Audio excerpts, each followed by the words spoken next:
I don't know where this emotion came from. I think it's been welling up inside of me, but I'm just feeling so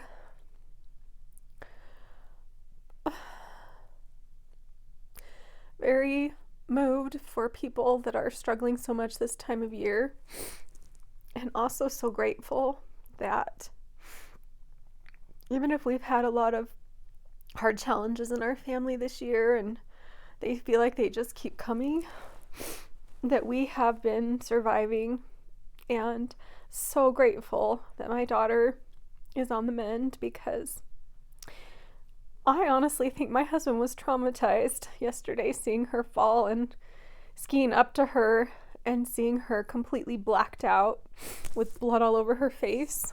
I think he really thought the worst, and then having her finally open her eyes and not be able to see for several minutes, and then have to go on a toboggan and in an ambulance. And that's why he didn't tell me at first. But I mean, it's just, there's so many ways we can be harmed and traumatized in this world. And even just today, I went to my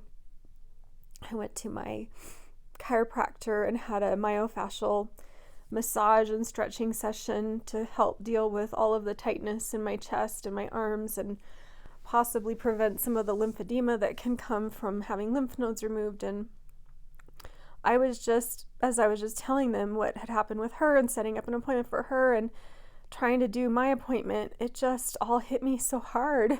It's just like,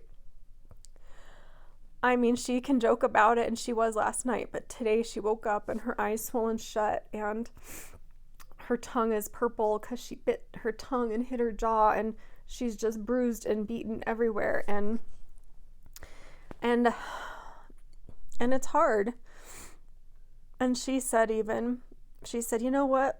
I'm gonna just say it, that this is it. This is our rock bottom for our family, for physical things. We're not going to have any more physical problems. We're just not going to do that anymore.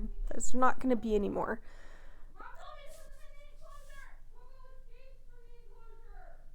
Oh, now the dog's escaping from the enclosure.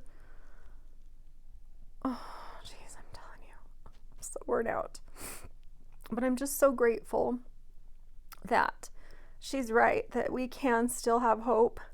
Even if I feel like I'm always cautiously optimistic and mostly realistic, and I do still feel afraid of things to come, I definitely feel like there is hope. And that's one thing I love about this time of year, and why I'm feeling so moved just from watching a TV show, is just there are so many of you out there who have been going through such hard things, and so many who have doubted your worth and not been sure that you're loved.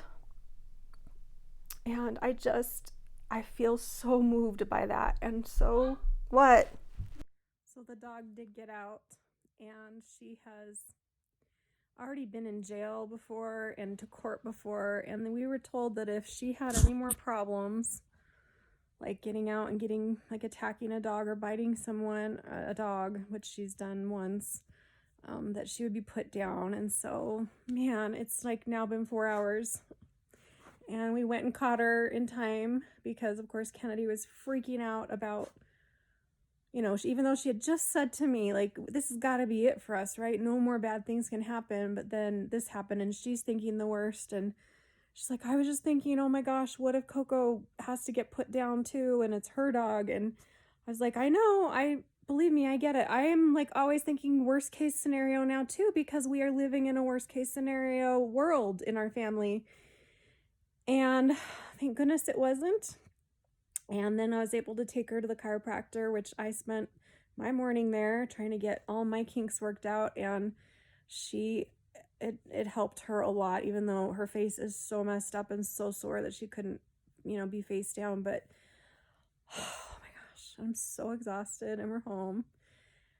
And I guess the whole point of this is just to say, I'm so grateful that we're okay. I'm so grateful that our dog didn't have to get caught and in trouble and put down. I'm so grateful that Kennedy, not only that she survived, I mean, that is huge, but she could have been so much worse. I mean, she's dizzy, nauseous. We're ironically on the same medications, like anti-nausea, pain medication, like doing the same things, like going to the chiropractor because of our injuries.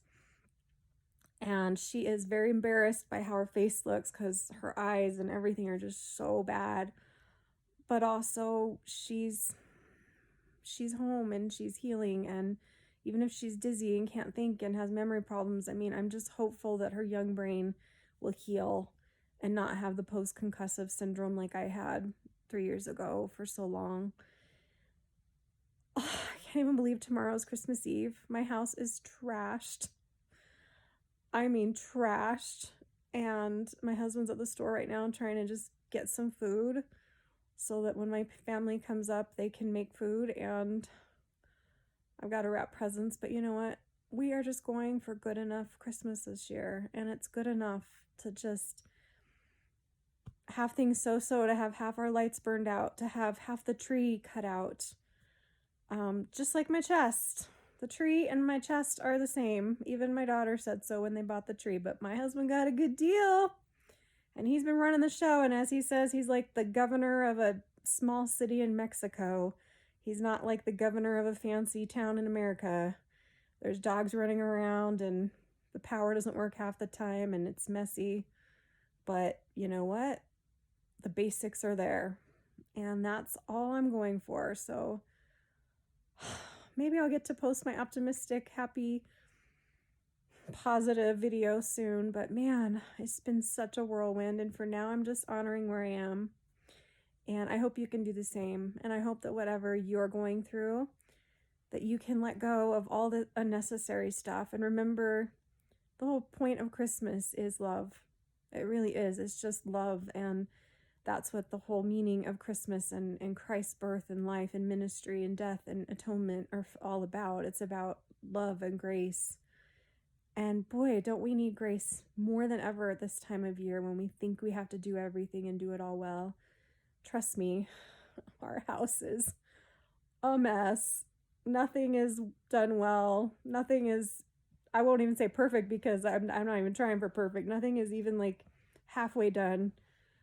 But you know what? We are here and we're healthy and everybody's alive. And oh my gosh, just don't ever take life for granted.